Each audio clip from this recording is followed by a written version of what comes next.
I understand all these things I'm going to go through. Thus, I find ways to prepare for it to make sure that whatever message I'm attempting to deliver, I do it to the best of my abilities.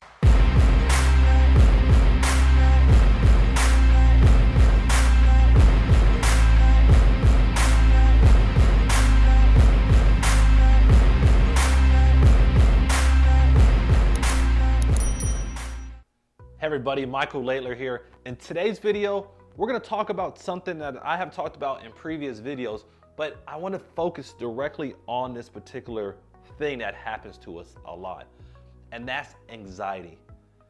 I'm not going to talk to you from a psychologist standpoint or a counselor standpoint, a therapist standpoint, because I'm neither of those. I'm only going to talk to you from a point of how do you manage anxiety from a professional speaker standpoint. I've taught many people how to understand how anxiety can work for you rather than against you. In this video, I'm gonna tell you how. Before we get into this video, make sure you hit that like, subscribe, notification button to understand, especially through your email, some of the other videos that come out through this channel. Let's jump on in.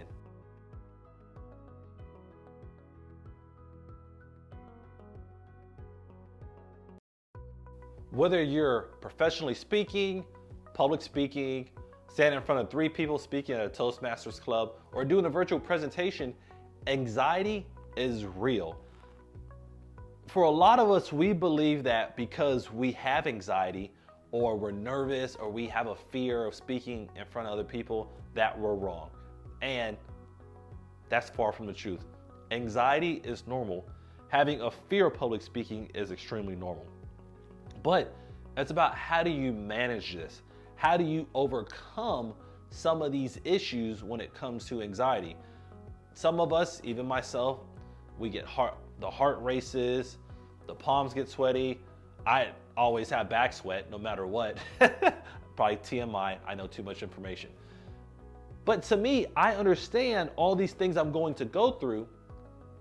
Thus, I find ways to prepare for it to make sure that whatever message I'm attempting to deliver, I do it to the best of my abilities.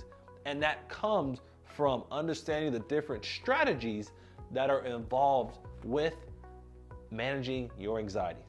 One of the very first things I do outside of understanding that I can control my anxiety, specifically in the public speaking world. Now, before I go further, I don't want to take away from anybody that's been diagnosed with anxiety or someone that has to take any kind of medication, because that's different from what I'm talking about. I'm talking about public speaking and the anxiousness that one may get because they're speaking in front of others. It's completely different from the everyday battle that people struggle with. So I want to make sure we're crystal clear on what I'm going to tell you about, that it's not coming from a medical standpoint. It's coming from an experience standpoint that has worked for me.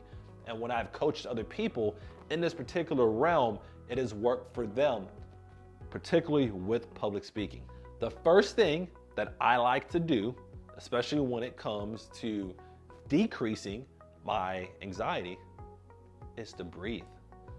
Just breathe. Take some time to yourself and realize that the message you're about to give is extremely important. But in order to do that, you have to slow down the world around you, because the world is so fast. Taking that time, slowing down, understanding that you don't have to rush into everything, is always an important factor when it comes to managing your anxiety. One thing that I like to promote is the 6-second method. That's breathing in for 6 seconds, breathing out for 6 seconds. Doing it anywhere from 5 to 10 times before you get into any situation where you believe you're going to be doing some speaking. Now, obviously, you can use this anywhere in your life. You can use it if you're about to have a difficult conversation with somebody, or you're just having one of those days where everything just feels like it's so tight. Take that opportunity, especially if you're recognizing, and find time to breathe. Breathing will be the first thing that I always go to before any presentation. And I can tell you, every time I do it consistently, it works for me. Another thing to look at when you're trying to figure out how to manage your anxiety, especially for any kind of presentation or any kind of public speaking you may do, is go check the area out ahead of time. I am notorious, in a good way, for going to the room wherever I'm speaking at the night before and just walking around, just getting that layout saying, okay, I know I'm gonna be talking here. I'm gonna be talking over there. I might make a joke standing back here. And that way, it allows me to vision my success. And when I have that vision, it makes it a little bit easier for when I do step on that stage. I've already had a little bit of time to kind of work out the mental kinks of it. Another part that I like to do to help me manage my anxiety is practice. It's very different to say, but going out there and practicing whatever you have to speak on ahead of time is important, especially to me. Whether it's practicing in front of a mirror, walking around just saying something out loud, or even recording yourself on your own phone. I can tell you through continuous practice of anything, you get better at it. And if you know you're gonna speak in 2 weeks, spend at least one day spend at least an hour every day practicing. And see, I didn't practice that, that's why I messed up. But spend at least 1 hour a day practicing that presentation leading up to that point. And I can tell you, if you've already given that presentation to yourself about 10 times before you have to deliver it, you're gonna work out a lot of the stress ahead of time. Thus, managing your anxiety, that's gonna happen no matter what. The final thing I'm gonna talk about for anxiety, and there's probably another 5 or 6, but for the sake of trying to keep this video as short as I can, is ensure all your equipment works. I can tell you, I spoke at a conference a couple of weeks ago, and I didn't realize that there was no projector. And then once there was a projector, I didn't realize there was an HDMI cord that didn't work. And then what I didn't realize was that I was going to run the power.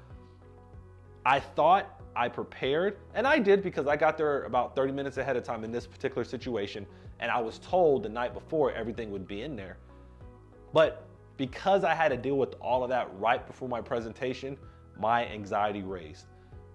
What I typically do, and what I have done, just didn't work out in this one particular situation, was part of when you're checking out their room, make sure everything connects. Make sure you have everything you need. I find myself carrying extra cables, extra power sources. I haven't used my own laptop because I want to make sure that when I get to my presentation, I have everything I need, because preparation is going to be king, especially when you go to speak on stage. I've had situations where I forgot to plug up my laptop. If I would have prepared better, I would have plugged it up. I did learn. Fortunately, it was only like 20 people, so I was able to recover. It wasn't like a room of 200. Preparing and making sure everything works will help you manage that stress. Please make sure before you get to the presentation, everything works. It will be very helpful and professional looking if you start on time and everything is functional. Thank you everybody for tuning into this video on anxiety. Like I mentioned early on and several times throughout, what you heard in today's video does not mitigate the impact of anxiety. If you have medical concerns with that, please go get checked out. If you need to see a psychologist, if you need to see a therapist, if you need to see a counselor, please go do that. This video does not replace that. The only thing I want you to know is things that I do, particularly with public speaking and other parts of my life, like difficult conversations or having that tough conversation with my son, of whatever it might be. These are just different things I do. I breathe, I practice, I make sure everything's working, because those are things that I have found will consistently help me manage some of the anxiety once it gets there. Now, can other things happen? Of course, we're not going to talk about those, and I'm not going to mention it in this particular video. However, just having some simple tools in your toolbox when you encounter anxiety will really go far. And hopefully, it can mitigate some things that may have happened to you in the past to allow you to move forward now. If you didn't get the chance, make sure you hit that like, subscribe, and notification button. and tell me what other parts of dealing or preparing or handling anxiety that you deal with on a daily basis, because you never know, you might put something in the comments right now that may benefit somebody else watching the video in the future. I thank you for your time. You have a great day.